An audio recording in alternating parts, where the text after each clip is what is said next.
Math class 12 lesson number आजकल हम लोग 6.5 को अध्ययन कर रहे हैं और आज 6.5 का वीडियो नंबर 3 आपके सामने मैं बताने जा रहा हूँ। प्रश्न 15 से हम लोग हल करेंगे। मैं सुनील सर आपका स्वागत करता हूँ। कहता है कि ऐसी दो धन संख्याएं x और y ज्ञात कीजिए जिनका योग 35 और गुणनफल x स्क्वायर y पर 5 उच्चतम हो। तो चलिए देखते हैं हम लोग कैसे इसको हल करते हैं। सबसे पहले मैं एक चीज़ बता दूं, जब धन संख्याएं x और y, इनका योग 35 है तो x प्लस वाई बराबर 35, तो y बराबर 35 माइनस एक्स हो जाएगा। गुणनफल p बराबर x स्क्वायर y पर 5 हो जाएगा। y का मान समीकरण 2 में रखने पर जो आपको बात एक चीज़ बता देते हैं कि जहाँ p है आप उसे ही रखेंगे। ये मेन आपका मान लीजिए यही है समीकरण नंबर 2, आप इसको मान लेंगे, उसको एक मान सकते हैं। तो पी एक्स स्क्वायर उसे जहाँ वाई है उसके जगह पर 35 माइनस एक्स पर को पर 5 है तो 5 रख देंगे। एक्स के सापेक्ष अवकलन तो पी है तो डी पी बटा डी एक्स, और एक्स पर अब देखिए डबलिंग अवकलन होगा, ये पहला पद ये दूसरा पद, तो x square D D x आप ये दूसरा पद, तो 5 पहले घात का अवकलन करेंगे 4, फिर जो अंदर वाला है एक्स का माइनस 1 होगा प्लस। अब तो ये आगे आ जाएगा जैसे है, और जो एक्स स्क्वायर पीछे डी डी एक्स, तो एक्स स्क्वायर का 2 आगे 2x हो जाएगा। तो होगा क्या आपका x, आप दिख रहे हैं x है यहाँ पर एक्स स्क्वायर आप दिख ही रहे हैं, समझ के बात को। तो 35 माइनस एक्स पर 4 लिख लेंगे, और एक तो -5 है यहाँ पर, 5 की गुणा -1 में करेंगे -5, यहाँ पर तो 2x है तो -5x प्लस 2 35 माइनस एक्स, यानी x 35 माइनस एक्स को 50 और -5x प्लस 70 माइनस 2 से गुणा कर दिया गया। तो x 35 माइनस एक्स को 50 70 माइनस 7 x आ जाएगा। और उच्चतम और न्यूनतम मान के लिए जो आपका तरीका होता है कि डी पी बटा डी एक्स बराबर 0, एक्स 35 माइनस एक्स को 50 है 70 माइनस 7 एक्स बराबर 0। यदि आप 35 माइनस एक्स बराबर 0 लेते हैं, एक तो एक्स का मान 0 आ जाएगा, 35 माइनस एक्स बराबर 0 तो केवल 35, 70 माइनस 7 एक्स बराबर 0 तो 70 को 7 से काटेंगे 10 बार में, तो एक्स का मान 0 10 35 आ जाएगा। केवल 10 स्वीकृत मान है, जैसा कि x बराबर 0 35 अस्वीकृत कर दिए जाते हैं, तो x बराबर 10 पर x बराबर 10 के निकट और 10 की बाईं ओर आप देखेंगे तो इस तरीके से प्लस हो जाएगा। तो x 10 के निकट और 10 की दाईं ओर हो तो आप बता सकते हैं। तो ये बातें जो आपने देखा, तो इस तरीके से आप डी पी बटा डी एक्स का माइनस में आता है, इस प्रकार x बराबर 10 से होता हुआ आगे बढ़ता है, और डी पी बटा डी एक्स प्लस भी से माइनस पी में परिवर्तित होता है, अतः एक्स बराबर -10 पर पी उच्चतम मान होगा, वाई का मान 25 होगा। ठीक है। अच्छा, क्वेश्चन नंबर 16 आप देख सकते हैं कि ऐसी दो धन संख्याएं ज्ञात कीजिए जिनका योग 16 हो और जिनका घनों का योग न्यूनतम हो। ऐसी दो धन संख्याएं ज्ञात कीजिए जिनका योग 16 हो और जिनके घनों का योग न्यूनतम हो। तो पहला संख्या x, जब योग 16 कहता है तो पहला x मानेंगे तो दूसरा 16 माइनस एक्स होगा, धन संख्या है। घनों का योग देखिए, पहला का x का क्यूब प्लस 16 माइनस एक्स का क्यूब, अवकलन करते चलिए डी एस बटा डी एक्स के सापेक्ष, तो x पर 3 है तो 3x पर 2 आ जाएगा प्लस ये 3 आगे 16 माइनस एक्स के ऊपर 2 माइनस 1, क्योंकि x है ना, इसका होगा माइनस 3x स्क्वायर माइनस 3 से माइनस 3, इतना गुणा करते जाइए, हल करते जाइए, इतना आ जाएगा। अब आप इसके आगे जो होगा उच्चतम या न्यूनतम बिंदु के लिए, बिंदु का मतलब एक्स का मान निकालना, डी एस बटा डी एक्स बराबर 0, 3 32 माइनस एक्स माइनस 256 और 0 32 एक्स बराबर 256, 256 बटा 32 एक्स बराबर 8 है। अवकलन करने पर एक्स का जो आप इसका डबलिंग अवकलन करेंगे, जो आप इसका अवकलन किए थे ना इसका डबल, तो D square S upon D x square 96 आ रहा है, जो कि 0 से बड़ा है। अभी संख्या 8 और 16 माइनस 8 घटा देंगे तो 8 और 8 ही होगा, समझ गए। चलिए क्वेश्चन नंबर 17 आप देख रहे हैं, कहता है कि 18 सेंटीमीटर भुजा के टीन के किसी वर्गाकार टुकड़े से प्रत्येक कोने पर एक वर्ग काट कर तथा इस प्रकार बने टीन के फलकों को मोड़कर ढक्कन रहित एक संदूक बनाना है। काटे जाने वाले वर्ग की भुजा कितनी होगी जिससे संदूक का आयतन उच्चतम हो। तो आप लिख सकते हैं, माना वर्ग की प्रत्येक भुजा 1 सेंटीमीटर काटी गई है, तो संदूक के लिए अब जो देखिए 18 सेंटीमीटर भुजा है ना, पहला अगर x मानते हैं तो दूसरा क्या होगा, लंबाई जो होगा 18 माइनस 2x, चौड़ाई जो होगा वो भी 18 माइनस 2x, क्योंकि 2 लंबाई 2 चौड़ाई आती है। अच्छा आगे बढ़ते हैं। यही है, देखो बाबू, ये x ये भी x 18 माइनस 2x और ये भी 18 माइनस 2x, तो ऊंचाई x, तो आयतन होता है ना लंबाई गुना चौड़ाई गुना ऊंचाई, लंबाई x अब 18 minus 2x 18 minus 2x x 18 minus 2x का स्क्वायर हो जाएगा। चलिए अब x के सापेक्ष अवकलन करने पर तो dv बटा dx x, और यहाँ पर 2 घात है ना 18 माइनस 2x और यहाँ पर माइनस 2, क्योंकि इसका भी तो हमें अवकलन करना था 18 का 0 माइनस 2x का, तो माइनस 2 प्लस 18 माइनस 2x और यहाँ पर एक इसको 18 minus 2x minus 4x plus 18 minus 2x, तो 18 माइनस 2x 18 माइनस 6x, रिश्ता में न्यूनतम बिंदु के लिए dv बटा dx मान 0, इसके पूरे जगह पर आप इतना रख सकते हैं 18 माइनस 2x और फिर 18 माइनस 6x बराबर 0। यदि आप 18 माइनस 2x बराबर 0 लेते हैं तो 2x बराबर 18, 2 से 18 काटेंगे तो x का मान 9, और 18 माइनस 6x बराबर 0 तो x बराबर 18 बटा 6 तो 3 आ जाएगा। समझ गए होंगे, समझ गए। तो x बराबर 3 9, तो x बराबर 9 सेंटीमीटर संभव नहीं है, लेकिन x के 3 सेंटीमीटर, x के सापेक्ष फिर दोबारा अवकलन करेंगे तभी नहीं पता चलेगा। तो x बराबर 3 पर आप इसको रख के देखिए क्या माइनस बहुत उच्चतम आ रहा है, तो x बराबर 3 पर आयतन अधिकतम होगा, अर्थात वर्ग की भुजा प्रत्येक कोण से 3 सेंटीमीटर काटी गई है, जो कि आयतन उच्चतम। चलिए क्वेश्चन नंबर अब 18 के पास हम लोग चलते हैं। कहता है कि 45 सेंटीमीटर गुना 24 सेंटीमीटर की टीन की आयताकार चादर के कोने पर वर्ग काट कर तथा इस प्रकार बने टीन के फलकों को मोड़कर ढक्कन रहित एक संदूक बनाना है। काटे जाने वाले वर्ग की भुजा कितनी होगी जिससे संदूक का आयतन उच्चतम।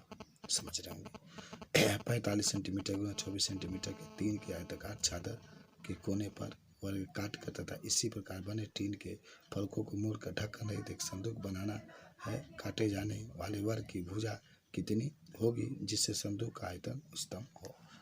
तो सबसे पहले माना प्रत्येक कोने की 1 सेंटीमीटर भुजा काटी गई है, आयताकार संदूक है, तो लंबाई 45 माइनस 2x हो जाएगा। अभी आप इस तरीके के सवाल को लगाए थे। चौड़ाई ऊंचाई जो होगा 24 माइनस 2x और जो x का मान होगा यहाँ पर चौड़ाई b है और h है। तो संदूक का आयतन भी बराबर लंबाई गुना चौड़ाई गुना ऊंचाई यही है। तो लंबाई है 45 माइनस 2x, चौड़ाई है 24 माइनस 2x और ऊंचाई है h। और आप अब यहाँ से 2 कामन ले सकते हैं, 2x यहाँ पर निकाल लीजिए। 45 माइनस 2x 24, ये तो 2 निकल गया तो 12 माइनस x बचेगा, पूरा आप 2 ऐसे ही इसके इसमें गुणा कर देंगे तो 2x पर 3 minus 69 x square plus 540 x हो जाएगा। अब यहाँ पर x के सापेक्ष अवकलन करने पर तो dv बटा dx 2 और जो अंदर वाला है वैसे ही लिखेंगे। हालांकि आपको एक चीज़ मैं बता देता हूँ, अवकलन करेंगे 3 दूना 6x स्क्वायर 69 दूना 138x 540, यहाँ से आप 6 कामा ले सकते हैं, 6 है तो यहाँ पर केवल 6 दूना 12 हो जाएगा तो 12 लिख दिए। x पर 2 माइनस ये 23x प्लस 90 हो जाएगा। उच्चतम में न्यूनतम आयतन के लिए dv बटा dx का मान 0 जो आया वो रखिए, पूरा 0। आप इसको तोड़िए, ऐसे तोड़ना है कि 18 और 3 में 18 और 5 23 है और 18 5 90, तो x माइनस 5 x माइनस 18 बन 0, तो 1 5 आएगा 18। x पर 12 से अधिक नहीं हो सकता है, अतः x का मान 5 लेंगे। तो x के सापेक्ष अवकलन करने पर डबल अवकलन जो ये अवकलन किए थे उसी का अवकलन करिए तो आएगा 12 2 माइनस x। अब x का मान 5 रख के देख लेते हैं, माइनस में आया तो x पर 5 के लिए आयतन उच्चतम होगा। माइनस में आएगा ना तो उच्चतम आपका ये कहना था। समझ गए होंगे। आपको जो भी क्वेश्चन में दिक्कत है आप मुझे कमेंट करके बताएं। चलिए क्वेश्चन नंबर अब जो हम लोग आएंगे 19 के पास आते हैं, थोड़ा सा देखते हैं। तो क्वेश्चन जो आपके 19 नंबर 19 नंबर है, कहता है सिद्ध कीजिए कि एक दिए वृत्त के अंतर्गत, ये वृत्त है इसके अंतर्गत सभी आयतनों वर्ग का क्षेत्रफल उच्चतम होगा। यानी उत्तर का मतलब होता है कि डी स्क्वायर एक्स, जो भी आपका आकलन करेंगे इसका मान माइनस में आना चाहिए। चलिए आप लिख सकते हैं कि माना कि ये त्रिज्या के वृत्त के अंतर्गत आयतन की जो लंबाई है x तथा चौड़ाई है y। देखिए ये जो वृत्त है इसकी त्रिज्या a है और इसके अंदर जो आयत बना इसकी लंबाई x है चौड़ाई y है। तो आप ये देखिए विकर्ण के काम करेगा तो पाइथागोरस प्रमेय से x square plus Y square, हालांकि त्रिज्या a भी है तो a भी है तो 2a का square X square plus Y square वर्ग करेंगे 4a² समीकरण नंबर 1। क्षेत्रफल जो होगा एक्स वाई हैगा ना, आयत का क्षेत्रफल लंबाई गुणा चौड़ाई का एक्स गुणे वाई आपका हो जाएगा। समझते हैं। और चलिए देखिए, तो यहाँ पर ए एक्स बराबर आप मान रख दीजिएगा, जो क्षेत्रफल है एक्स वाई की जगह पर 4a² माइनस एक्स स्क्वायर अवकलन कर दीजिएगा, तो आपका एक्स डी एक्स अब इसका अवकलन पूरा होगा, तो जितना है सब कल बटा में इसका आगे 2, फिर इसका करेंगे तो -2x प्लस ये आपके आगे आ जाएगा। अब एक्स का करेंगे तो एक डबल अवकलन होगा, इसको अब एक्स के गुणा करेंगे, हालांकि 2 से 2 कट गया तो -x² करने में जैसे है वैसे ही, और प्लस ये जैसे है वैसे ही लिख देंगे, और -x² तो छत्तीस गुणा करके हल करेंगे। देखिए 2 मान लीजिएगा, और यदि आप 4a² में 2x² 0 तो 2x² में 4, 2 से 4 2 बार में x² 2 है तो x करने में 2 है, और x² प्लस y² और 4a² y² बराबर 4a² में x² और x² का जगह पर आप करने में 2a² रख देंगे, करने में तो बर करेंगे इतना था 2a², तो y बराबर करने में 2 है, तो a डैश बराबर इतना रख करके आप देख रहे हैं, तो x का मान 2a से होकर जाता है, तो a डैश का चिन्ह धनात्मक से ऋणात्मक बदल रहा था, ये आयत का वर्ग होगा था, आयत वर्ग होगा। बहुत बढ़िया क्वेश्चन है भी था आपका। आइए क्वेश्चन नंबर अब हम लोग 20 को सॉल्व करते हैं। कथासित कीजिए कि प्रदत्त पृष्ठ और महत्तम आयतन के बेलन की ऊंचाई आधार के व्यास के बराबर होती है। तो माना बेलन का जो पृष्ठीय क्षेत्रफल होगा उसे यश से दिखाएंगे, त्रिज्या तो होगा r, ऊंचाई h होगा, आयतन भी होगा।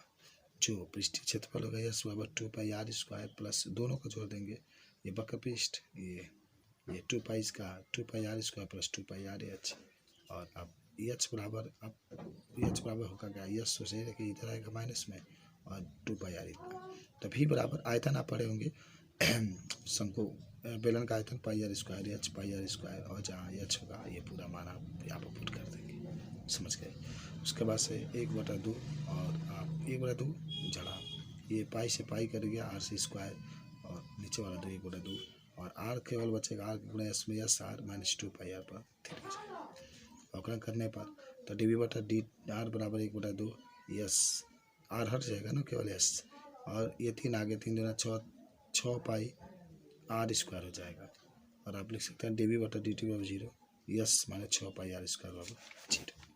ठीक है, तो अब यहाँ से क्या क्या कर सकते हैं, देखिए यस बराबर 6πr² समीकरण 1 से, तो यस बराबर इतना रखिए, फिर आप यस 6πr² माइनस 2 4πr² बराबर 2π, एच का मान 2 और r बराबर h/2, अवकलन करने पर डबल अवकलन जो किए थे ना उसको कर दीजिएगा, d² भी आ जाएगा माइनस, और r बराबर h/2 या h बराबर 2π पर आयतन अधिकतम होगा।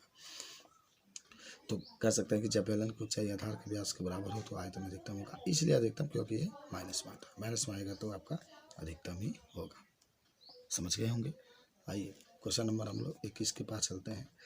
कहता है कि 100 सेंटीमीटर क्यूब आयतन वाले डिब्बे सभी बंद बेलनाकार डिब्बों में से न्यूनतम पृष्ठ क्षेत्रफल वाले डिब्बे का विमाई ज्ञात कीजिए। आप तो देखिए ना, पहले 100 सेंटीमीटर क्यूब आयतन वाले डिब्बा, चलिए तो माना बेलनाकार डिब्बे की त्रिज्या r मान लेते हैं, जो ऊंचाई होगी h मान लेते हैं, आयतन की बात करता है πr² h, और आप 100 सेंटीमीटर तो दिया ही है, केवल एच रखिए πr² बटा में 100/πr², डिब्बे का कुल पृष्ठीय क्षेत्रफल यस बराबर 2πrh प्लस 2πr², 2πr उसे रखिए, एच की जगह पर तो आया है ना 100/π² प्लस 2πr², वैसे ही अब पाई से पाई कैंसिल, आर से स्क्वायर से car cancel, 100/r plus 2πr, और आप इसका अवकलन करेंगे ds/dr, अवकलन यहाँ पर कर रहे हैं बाबू ध्यान देना, तो 100 ये r जो होगा ऊपर जाएगा -r, और फिर नीचे आ जाएगा, यहाँ पर r² होना चाहिए, छूट गया है, और यहाँ पर ये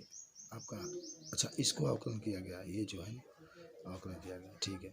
तो इस तरीके से आप इसको हल करेंगे तो इतना आपका आ जाएगा। उच्चतम और न्यूनतम मान के लिए ds/dr बराबर 0 -2 से ये आपका रहेगा पूरा, हालांकि तीसरा गुणा होगा तो नीचे वाला तो टोटल 0 हो जाएगा, खाली बचेगा -200 प्लस 4πr पर 3, तो यहाँ पर आइए देखिए 4πr पर 3 -200 बराबर 0, तो r बराबर आप 4 से पहले 2 से काटेंगे, 4 से काटेंगे 50/π के ऊपर 1/3, r के ऊपर 3 है 1/3, पुनः अवकलन करने पर तो डी स्क्वायर एस बटा में डी आर स्क्वायर बराबर 400 बटा R cube plus 4 pi plus भी आता है। तो यदि एस न्यूनतम हो, अब आर 4 इतना आएगा तो एच 100 पाई बाई इतना हल करते रहिए। 100 बटा पाई स्क्वायर है, 100 बटा पाई आर की जगह पाया है जो ये मानो आप भर देंगे 50, तो पलट जाएगा पाई बटा 50 के बाद 2/3 तो 2 50/3 इतना हल करते गए तो ये एच का मान आर का मान इतना, एच का मान इतना, एस न्यूनतम होगा। कुल पृष्ठीय क्षेत्रफल न्यूनतम होगा, बता देंगे आप लोग। क्वेश्चन नंबर है 22। कताई के एक 28 सेंटीमीटर लंबे तार को 2 टुकड़े में विभक्त किया जाता है। बात समझ लो, एक 28 सेंटीमीटर लंबे तार को 2 टुकड़े में विभक्त किया जाता है। एक टुकड़े से वर्ग तथा दूसरे से कुल वृत्त बनाया जाता है। दोनों टुकड़ों की लंबाई कितनी होनी चाहिए जिससे वर्ग और वृत्त का सम्मिलित क्षेत्रफल न्यूनतम हो। माना तार के एक भाग की लंबाई 1 सेंटीमीटर है तथा दूसरे भाग 28 - 1 सेंटीमीटर होगा। माना x लंबाई वाले भाग r त्रिज्या वाले वृत्त में बदल गया है तो 2 पाई r बराबर x, तो r बराबर आपका हो जाएगा x/2 पाई। 2 पाई बराबर x है तो r बराबर x/2 पाई। तो वृत्त का क्षेत्रफल पाई r स्क्वायर होता है। पाई गुणे r की जगह पे रख दीजिए x स्क्वायर। अरे x/2 पाई रखेंगे लेकिन वर्ग करेंगे तो x स्क्वायर 4 पाई स्क्वायर से पाई कैंसिल, x स्क्वायर बराबर 4 पाई। तो लंबाई का दूसरा भाग 28 में से 1 तथा 1/4 28 में से 1 भुजा के वर्ग के रूप में बदल दिया जाता है। तो वर्ग का क्षेत्रफल 1/16 1/4 का पाई स्क्वायर 28 में से 1 का स्क्वायर और कुल क्षेत्रफल दोनों को आप ऐड कर देंगे यानी 1/4 पाई के x square plus 1/16 28 minus x square. और इसके बाद आप देख लीजिए अवकलन कर लीजिएगा तो dA/dx 1/4 pi into 2x plus 1/2 इतना रहेगा। x/2 पाई माइनस 1/8 28 में से डी स्क्वायर है dx square 1/2 pi plus 1 plus B. तो न्यूनतम क्षेत्र के लिए dA/dx बराबर 0, x/2 पाई बराबर 1/8 हल करते रहेंगे तो x का मान 28 पाई बटा में 4 प्लस ये सब आपको देख भी रहे हैं और बता भी सकते हैं। आइए क्वेश्चन नंबर नेक्स्ट है 23 नंबर है। प्रदर्शित कीजिए कि आर त्रिज्या के गोले के अंतर्गत विशालतम शंकु का आयतन गोले का आयतन का 8/27 होता है। बहुत बढ़िया क्वेश्चन है ये। क्वेश्चन कहता है कि सिद्ध कीजिए कि आर त्रिज्या के गोले के अंतर्गत विशालतम शंकु का आयतन गोले के आयतन का 8/27 होगा। तो माना भी ए बी गोले के अंतर्गत विशालतम शंकु का आयतन है। स्पष्ट है कि अधिकतम आयतन के शंकु का अक्ष। तो इस तरीके से इसका चित्र भी आप देख सकते हैं। ये बनाया गया है, ये वृत्त है, ये शंकु है जिसकी आप त्रिज्या आर माने हैं, कोण थीटा माने हैं। ये भी त्रिज्या आर होगा। जहाँ ये इसके अंदर से जहाँ जितने भी खींचेंगे सबकी त्रिज्या आर होगा। तो चलिए आगे बढ़ते हैं। तो माना कोण AOC आप देख रहे हैं ना, AO और यहाँ पर C है थीटा। AC शंकु के आधार की त्रिज्या आर साइन थीटा होगा, क्योंकि अगर आप लंब बटा कोण से निकालते हैं तो साइन थीटा बराबर लंब बटा कोण, तो लंब जो होगा सामने वाला होगा, यही तो त्रिज्या होगा। तो इस तरीके से हो जाएगा गोले की त्रिज्या। शंकु की ऊंचाई VC, आपने V और C, ऊपर V है नीचे C है, उसको VC प्राप्त करने के लिए VO में OC ज्ञात कर जोड़ देंगे R plus R cos theta. तो शंकु का आयतन V बराबर 1/3 pi R square into H होता है। तो V बराबर 1/3 pi R square sine square theta R plus R cos theta आप रखिए, इसी का मान लिखिए रख देंगे तो V बराबर 1/3 pi R square sine square theta 1 plus cos theta. अब जरा देखिए यहाँ से अब अवकलन करेंगे तो dV/d theta 1/3 pi R cube sine square theta minus sine theta plus 1 प्लस cos theta 2 sine minus 2 sine theta into cos theta 1/3 pi R square minus sine cube theta plus 2 sine theta cos theta. ये आपका रहेगा। हल करते चलिए न्यूनतम या अधिकतम मान के लिए dV/d थीटा बराबर 0, तो 1/3 पाई R स्क्वायर ये आपका जो जैसे है 0 आ जाएगा। हल करते चलेंगे आप तो इस तरीके से जो होगा एक cos थीटा का मान 1/3 और एक cos थीटा का मान -1 आ जाएगा। तो अब cos थीटा 1/3, जब cos थीटा 1/3 तब sin थीटा का मान निकालेंगे तो 2 करने में 2/3 हो जाएगा। तो dV/d थीटा हल कर देंगे। तो इस तरीके से आपका जो आंसर आने वाला है वह कितना आ जाएगा 8/27 को बोलेगा। धन्यवाद। आगे की पढ़ाई नेक्स्ट वीडियो में।